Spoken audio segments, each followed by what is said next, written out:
સમાચાર આરોગ્ય મંત્રી ઋષિકેશ પટેલ અત્યારે સંબોધી રહ્યા છે, આવો સાંભળીએ. પ્રેસ કોન્ફરન્સ છે. લગભગ ગઈકાલે 17,115 જેવા કેસો આવ્યા. એના આગલા દિવસે 12,000 અને થોડા એનાથી ઉપર એવા કેસો હતા. ત્રીજી લહેરની અંદર પીક ઉપર જવાની તૈયારી થતી હોય એ પ્રકારનો ઉછાળો આપણને જોવા મળ્યો. એવા સમયની અંદર ઓછામાં ઓછા લોકોને ઓક્સિજનની જરૂર પડે, ક્રિટિકલ કેરની જરૂર પડે, એની સરકારે ચિંતા કરવી એ જરૂરી છે અને કરી પણ છે.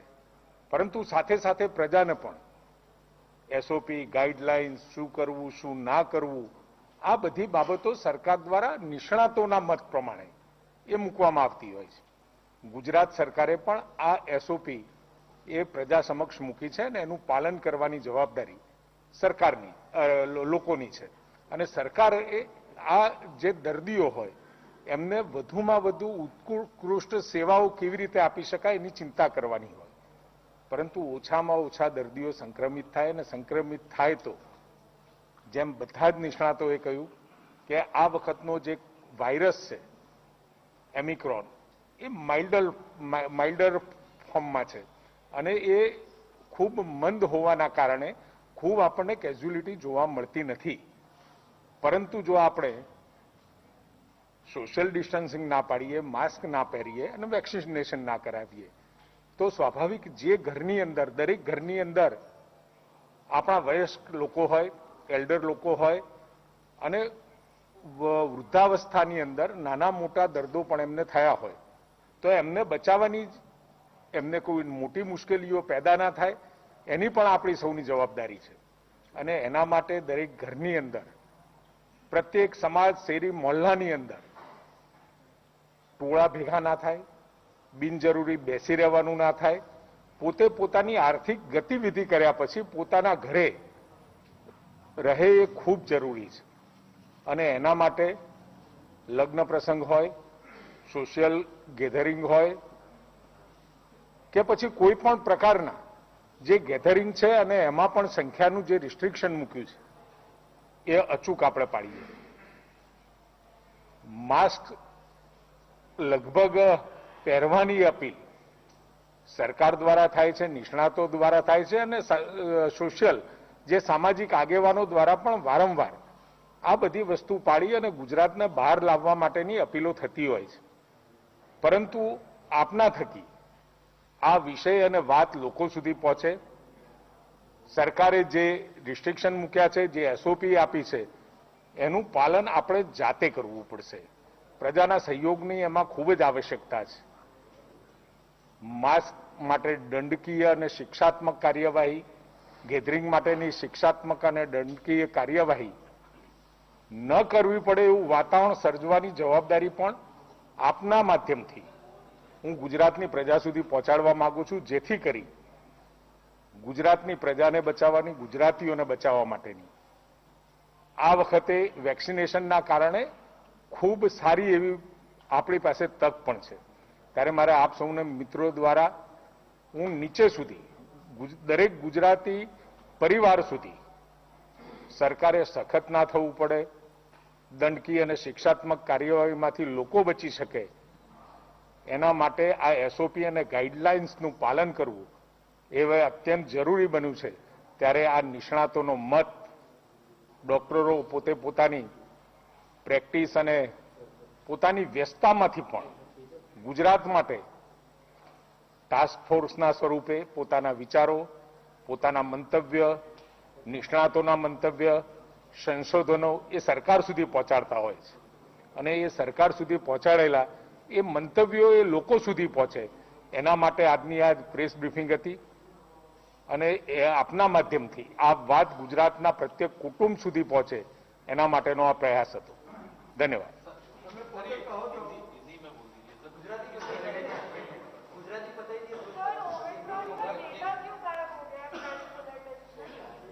सॉरी,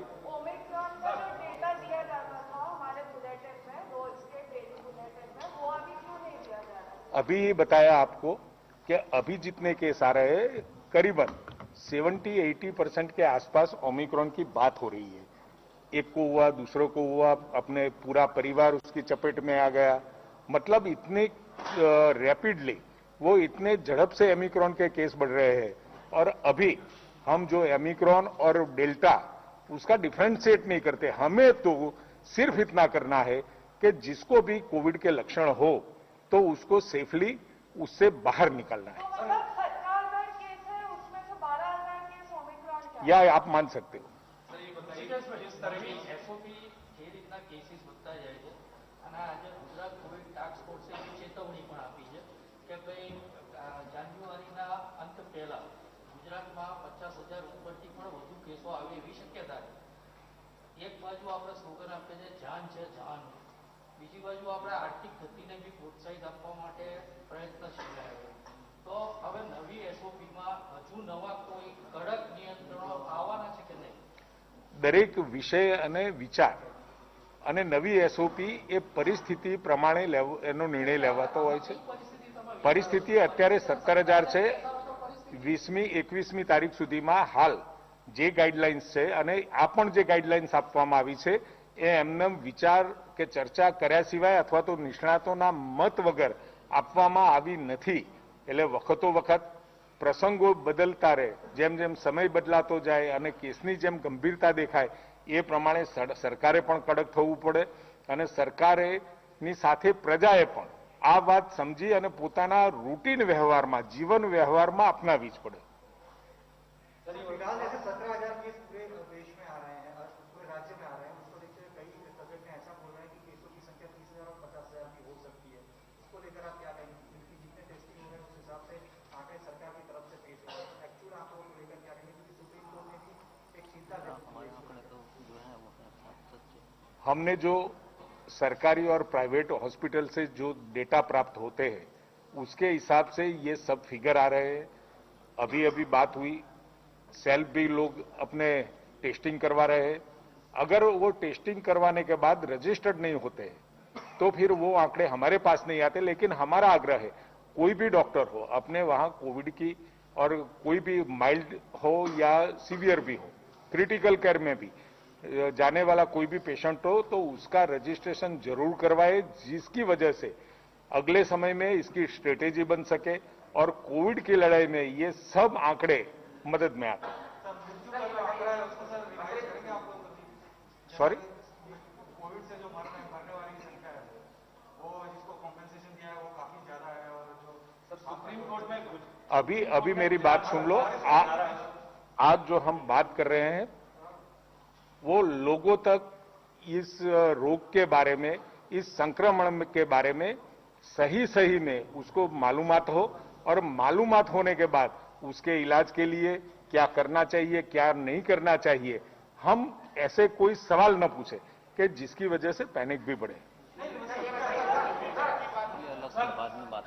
मेरा सवाल सर ये है कि सुप्रीम कोर्ट में गुजरात सरकार ने स्वीकारा है कि तकरीबन 90,000 मौतों का जो कंपनसेशन है वो गुजरात सरकार ने दिया है। करीबन 90,000 अर्जियां आई है, उसमें से 60,000 दिया भी है, जो सुप्रीम कोर्ट ने बोला है और जैसे उसने डायरेक्शन दिए उस हिसाब से दे रहे हैं।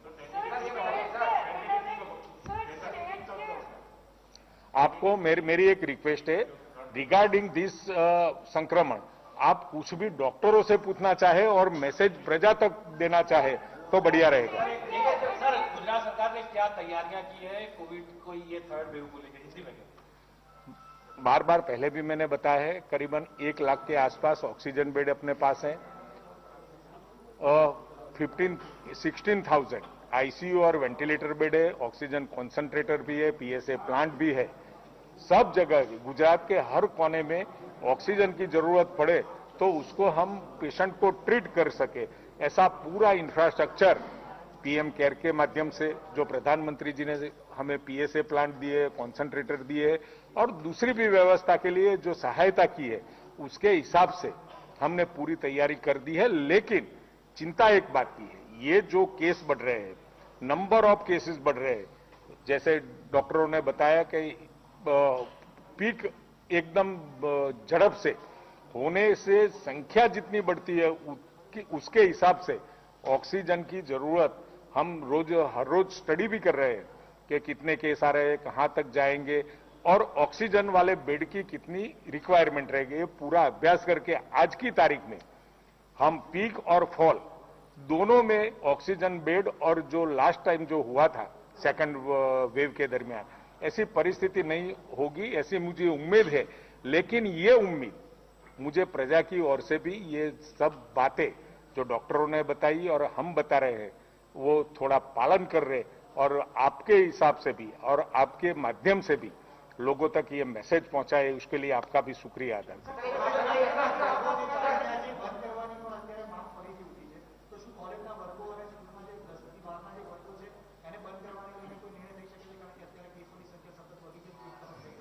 અત્યારે એવો કોઈ નિર્ણય થયો નથી, પરંતુ જે રીતની પરિસ્થિતિ છે ને મેં પહેલા પણ કહ્યું એ પરિસ્થિતિ આધીન જ કોઈ પણ નિર્ણય લેવાતો હોય છે।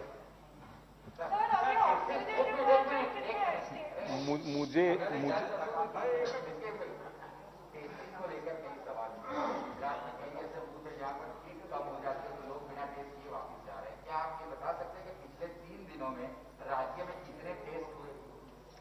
કેટલા છે 3 लाख काले एक अंदाजित 30 लास्ट 3 दिन में करीबन हर रोज एवरेज 1 लाख के आसपास, 1 लाख के ऊपर, 1 लाख से ऊपर। गई काले 1,30,000।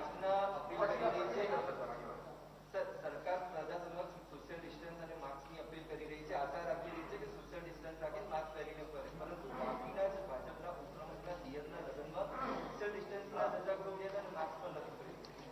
ભાજપ હોય કે કોંગ્રેસ હોય, કોઈ પણ રાજકીય પક્ષ હોય, એનજીઓ પણ હોય, સામાજિક સંસ્થાઓ પણ હોય, ધાર્મિક સંસ્થાઓ હોય, બધાએ જ આ પાળવું પડે અને જેને પણ ન પાળ્યું હોય એ ક્ષમ્ય નથી એવું મારું વ્યક્તિગત માનવું છે।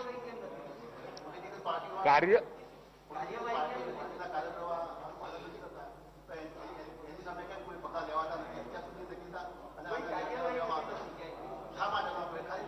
સરકાર અને ગૃહ વિભાગ દ્વારા વખતો વખત સમીક્ષા કર્યા પછી એની કાર્યવાહી હમણાં તમે જોયું હોય 3 થી 4 જગ્યાએ ભારતીય જનતા પાર્ટીનો કે કોંગ્રેસનો હોય, કોઈ પણ રાજકીય પાર્ટીનો હોય, ગુજરાત અને ગુજરાતની પ્રજા એ પ્રથમ નંબરે અમારું લક્ષ્ય છે। सर अभी ऑक्सीजन रिक्वायरमेंट कितना है स्टेट अभी ऑक्सीजन का कितना रिक्वायरमेंट जा रहा है स्टेट में 70 में गई काल कितना मेट्रिक टन अपनी जो कैपेसिटी पीएसए प्लांट और जो अलग से व्यवस्था की है ये करीबन 1500 मैट्रिक टन की है और उसमें से यस्टरडे तक वो 70 मैट्रिक टन की खपत हुई है। थैंक